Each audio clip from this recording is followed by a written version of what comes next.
Belushi's friends, many of whom were painted unsympathetically in the book, detested it, and they hate the idea of a film even more. It starts out in the morgue with John on the slab getting up and going around town with a Puerto Rican taxi driver reliving his last night. I hope it never gets seen, and I'm going to hurl all the negative energy I can and muster all my hell energy to hurl against them. The story of John Belushi's fast life and tragic death. Now here are Don. Well, Dan, don't hold back. Tell us how you really feel. He's referring to Wired, the book and film on his dear friend John Belushi, written by Bob Woodward. Not a good book and not a good movie. As you will see, there are many reasons why. All of them are valid. Without further ado, let's see Dan and some other people really mad.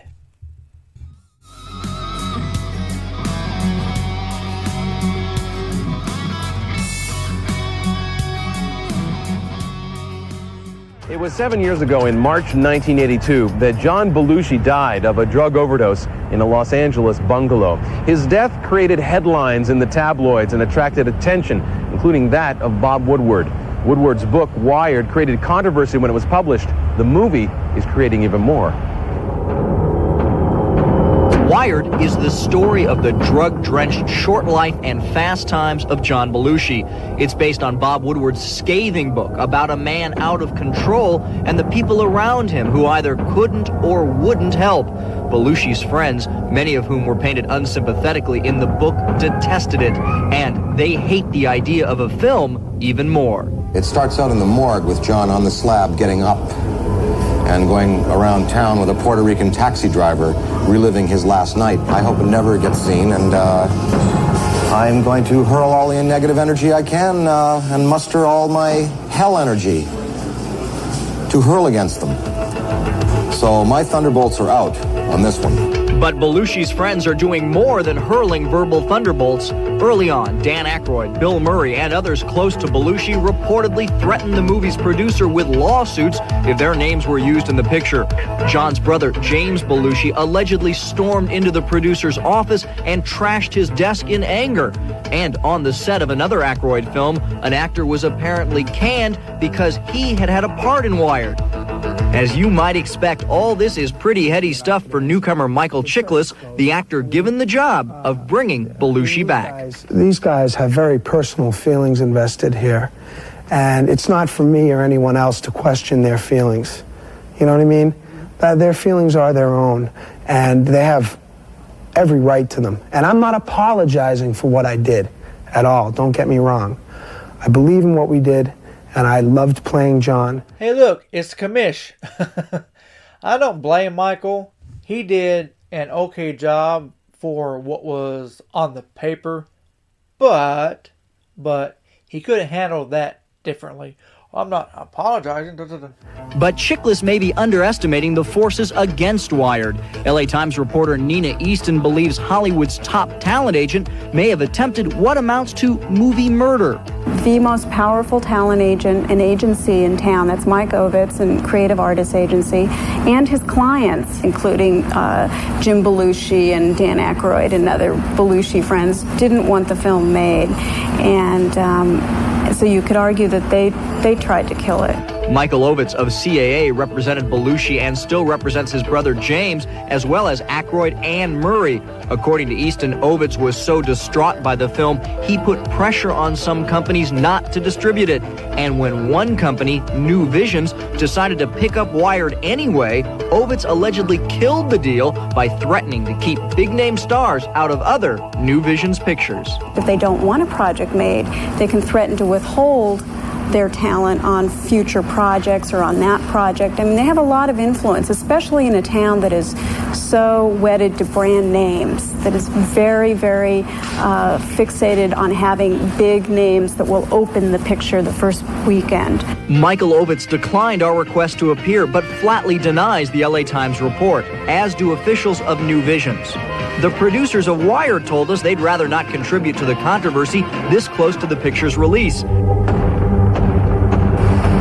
Wired will open old wounds, and a particularly painful memory for Aykroyd and others involves Kathy Smith, the woman accused of giving Belushi his final and fatal overdose here at the Chateau Marmont Hotel. I think that John would have ended up a statistic. I mean, I hate to say that, but I know how hard I worked to get over it. And I know the only thing that worked for me was putting myself in a program. And I don't think John was prepared to do that. But Patty Darbanville, who plays Kathy Smith in the movie, says the anti-drug message must be heard. She should know. She's a former heroin addict who knew Kathy Smith and admitted taking drugs with her. I don't think it's exploiting or exploitative. I don't believe it is. According to Nina Easton, Belushi's friends believed the book pointed an accusing finger at them for not preventing John's overdose, and they're afraid the movie will take the same accusing tone. Ironically, their fears may be unfounded. I've seen the film, and while it shows John Belushi doing a lot of drugs, it doesn't show other people in Hollywood at all doing drugs. The people that pass drugs to John Belushi in the film are his fans and Kathy Smith, the woman who was with him the night that died. But Hollywood comes off quite well in the film itself. So a Hollywood ending, really? Yeah, very Hollywood ending, and a Hollywood version of Hollywood. Whether the flap over Wired affects the film at the box office remains to be seen, but even those who hate Wired must know the movie will rise or fall on its own merit. Thunderbolts won't stop a good movie, and free ink won't save a bad one. It touches people somewhere, you know. I mean, he was loved, you know, and his family's involved, and I completely understand them too, you know. And it's hard to watch. He died a bad death, you know, and he was a genius, you know, full of life, vivacious. You know, he just burnt out real quick. Initially, the producers were unable to get enough money to produce Wired in Hollywood. They ended up getting their financing from the Orient and from a New Zealand brewery. Wired opens in the United States on August 18th. However, it premiered last week at the Cannes Film Festival, and people booed when it was over. I actually do have a copy of the film. I've watched it maybe 3 times in the past 20 years as a curiosity more than anything else. Excuse me. And I agree with what they said. This is dark, unnecessarily dark. You do not get the sense that he enjoyed life very much. And I do not like the way his friends are portrayed in this. That's correct as well. This is just not a good movie. Just not good. Maybe one day they'll get together and do a better autobiography film on John. But until then, this is all we got. And I can see why people booed. You know. Anyways, Wired, what more can you say?